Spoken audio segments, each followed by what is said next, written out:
Hello guys! Welcome po dito sa Vietnam. Pero naisip nyo na ba kung saan nga ba talaga nagmula ang pangalang Vietnam? Ang salitang Vietnam ay galing sa dalawang salitang Chino. Ang Viet na tumutukoy sa isang sinaunang grupo ng mga tao sa rehiyong ito at ang Nam na ang ibig sabihin ay Timog. Noong unang panahon, ang Vietnam ay itinuturing na lupain ng mga Viet sa timog dahil ito ay nasa timog ng Imperyong Chino. Kaya kapag pinagsama ang dalawang salita, ang kahulugan ng Vietnam ay timog ng mga Viet.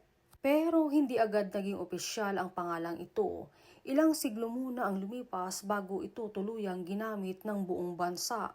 Noong unang bahagi ng 1800s, ipinakiusap ng emperador ng Vietnam sa China na kilalanin ang pangalang Vietnam bilang opisyal na pangalan ng kanilang kaharian. Simula noon, ito na ang ginamit ng mundo upang kilalanin ang bansang ito.